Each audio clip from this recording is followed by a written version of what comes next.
Hello বন্ধুরা, আমি আজকে তোমাদের দেখাবো কিভাবে অ্যান্ড্রয়েড ফোনের চালু হওয়ার সময় যে অনেকে দেখি সিম্ফনি ওয়ালটন ফোনগুলো ইউজ করি। তো সেগুলোতে চালু হওয়ার সময় সিম্ফনি নেম, ওয়ালটন নেম বা তাদের লোগোগুলো আসে, সেগুলো কীভাবে চেঞ্জ করে আমাদের নিজেদের লোগোটা ইউজ করব। সো সেটা করার জন্য তোমাদের একটা সফটওয়্যার লাগবে, সেটা হচ্ছে লোগো বিল্ডার। সো এটা আমি তোমাদেরকে ভিডিও ডিসক্রিপশনে এবং আর্টিকেলের লিঙ্কে দিব। তো প্রথমত আমাদের কাজটা শুরু করা যাক। যেহেতু ধরে নাও আমার ফোন সিম্ফনি W35, তোমার যে ফোনটা সেটার ফ্ল্যাশ ফাইল তুমি ডাউনলোড করে নিবা। যেমন ধরো যে এক্সাম্পল হিসেবে দিচ্ছি, 1 মিনিট।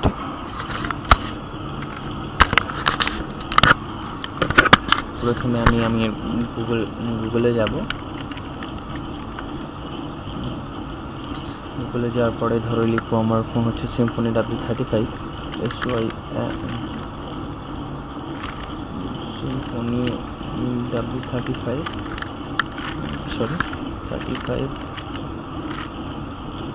আমরা এখান থেকে এভাবে ফ্ল্যাশ ফাইলটি ডাউনলোড করে নিব। তো হয়তো ডাউনলোড করে নেবার পরে আমাদের এরকম একটি ফাইল পাবো আমরা, রার ফাইল। সো রার ফাইলটাকে আমরা এক্সট্রাক্ট করব।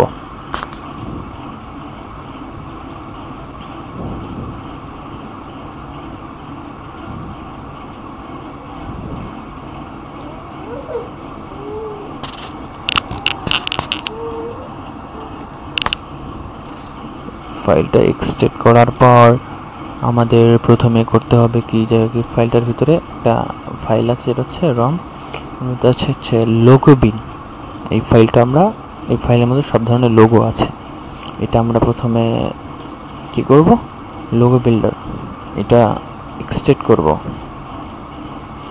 লোগো বিল্ডারটি এক্সট্রাক্ট হয়ে গেল, লোগো বিল্ডারটি ওপেন করব। ওপেন করার পরে আমাদের যেটা করতে হবে, লোগো বিল্ডারটি চালু করব। আর এখানে একটা কথা বলে রাখা ভালো, লোগো বিল্ডারটা চালু করতে আপনার মাইক্রোসফট.নেট ফ্রেমওয়ার্ক 4 এটা লাগবে। এটা না হলে এটা ওপেন হবে না। এখানে ক্রিয়েট এ নিউ প্রজেক্ট চাপ দেওয়ার পর আমার ফাইলটা আছে হচ্ছে আপনার W35 এ ক্লিক করব। ক্লিক করার পরে রম, তারপর লোগো বিন, এটা আমি ওপেন করব। ওপেন করার পরে আমি এখানে মেক নিউ ফোল্ডার করে সেখানে রাখলাম। নিউ ফোল্ডার রাখার পরে যে ফাইলটা, এটা হচ্ছে আপনার 320/480। সেটা আমি ফোল্ডার যেহেতু করছি, এর ভিতরে দেখবো যে ইমেজ অন, মানে এই লোগোটা আমি চেঞ্জ করতে চাচ্ছি আর কি। সো সবগুলো লোগো আপনি চেঞ্জ করতে পারবেন আপনার ইচ্ছা মতো। তো যাই হোক, এটা চেঞ্জ করতে গেলে আপনাকে দেখতে হবে যে এটার ডিটেলস কত। ডিটেলস হচ্ছে উইথ 320, হাইট 480, আর আইটেম নেম পিএনজি, মানে আসলে এটা পিএনজি ফরম্যাটের একটা ইমেজ টাইপ, পিএনজি ফরম্যাটের একটা ইমেজ। সো সেটা যাই হোক, এরকম আমি করব। সো আমার ভালো করে দেখে রাখা ভালো। আমার উইথ হাইট হচ্ছে 320/480। সো আমি এটা 320/480 মনে রেখে আমি ফরম্যাট ফ্যাক্টরিটা ওপেন করব। ওপেন করার পরে আমি দিলাম পিএনজি। লোগোটা যেন কত দেখলাম, 1 মিনিট আবার দেখে নিচ্ছি।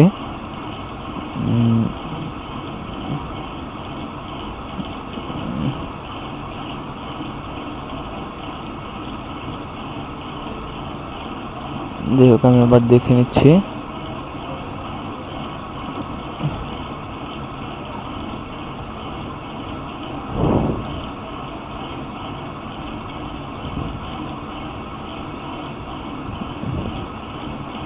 হচ্ছে 320/480।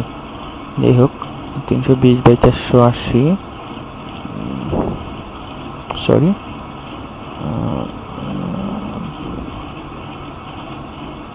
320/480।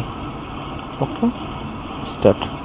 যাই হোক, আমার এটা কনভার্ট হয়ে গেছে। কনভার্ট হয়েছে।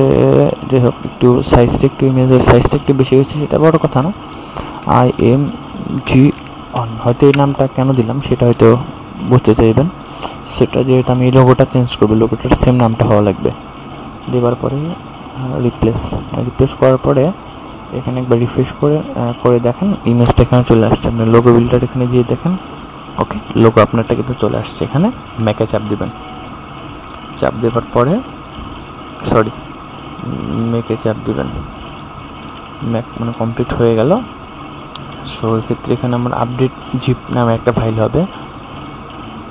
সো যাই হোক, এই আপডেট জিপ ফাইলটা আপনি এটা তো হয়ে গেল, তো এটা আপনি কেটে দিবেন। কেটে দেওয়ার পরে আপডেট জিপটা এক্সট্রেক্ট করবেন।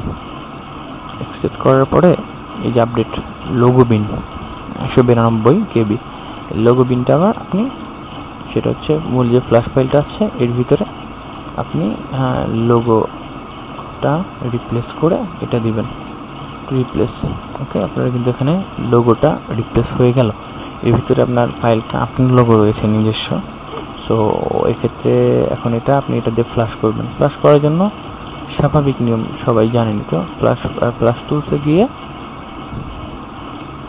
যাই হোক ফ্ল্যাশ দেখাচ্ছি না, কেননা ফ্ল্যাশের আগে আমি এর আগের টিউটোরিয়ালটাতে কীভাবে ফ্ল্যাশ করতে হয় সেটা দেখিয়েছি। ও যদি বুঝতে প্রবলেম হয় ইউটিউবে গিয়ে সার্চ দিবেন সুবর্ণ আইটি সলিউশন, সেখানে পাবেন। আর হচ্ছে আপনার আমার ফেসবুক পেজটা লাইক করবেন। ফেসবুক পেজটা হচ্ছে আসাদ টেলিকম বেলকুচি। এই যে আমার ফেসবুক পেজটি, এটা সবাই মিলে লাইক করবেন, লাইক করে আমাকে উৎসাহ দিবেন। সো আমি আজকের টিউটোরিয়ালটি এখন শেষ করতে চাচ্ছি। ধন্যবাদ।